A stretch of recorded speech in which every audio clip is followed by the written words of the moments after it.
how many people, Dave, have you seen come in and say, I've done it, and I know he's going to say at least Bonnie has. I don't understand. I just woke up in pain one day. No, that's every single person.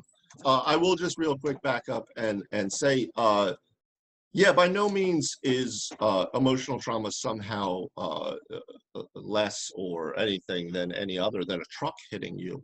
My point more, though, is that you have been recently really pushing that, not either or, but and. Mm-hmm. And I think that that's a better way to start to envision and have a perspective on you as a person. Emotional traumas, physical traumas, mental traumas, there is always a reflection in all of the other aspects because they are not something different.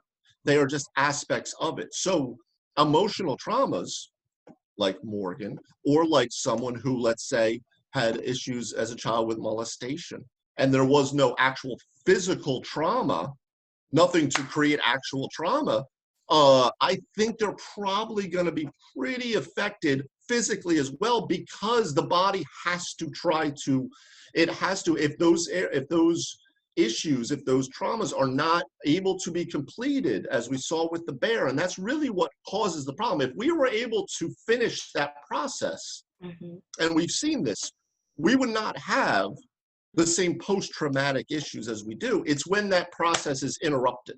It's stopped, even if it's stopped for good intentions, like anesthetics given at accidents and things like that. Mm-hmm. That is interrupting the process, but you better give me the damn anesthetics if I'm in an accident, right?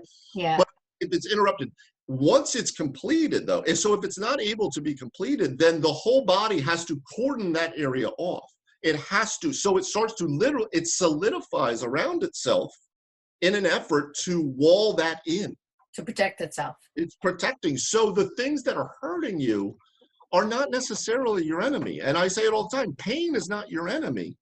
It's your friend, but you have to listen to it.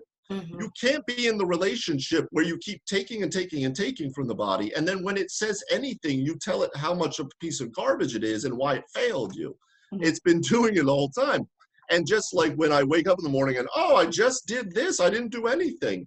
Sure, except you were driving in your car for the last 30 years and the engine light's been on and you put masking tape over it. And the car still drove because you told it to do it. And it's a great car and it's going to do it just like your body until it can't. And then you break down on the side of the road and you go, just yesterday it was driving fine. Now, please heal me up quick so I don't have to face any of this stuff so I can get back to my distractions and not have any cause to reflect on what I am being as a human being. And in the end, that is the healing process. If we can break any of this down, and that's why when you talk to MFR therapists, they're going to talk very differently because they've been through this as well, okay? John always says you can never take a patient farther than you've been willing to go yourself. And it is important because what we are really talking about is becoming aware.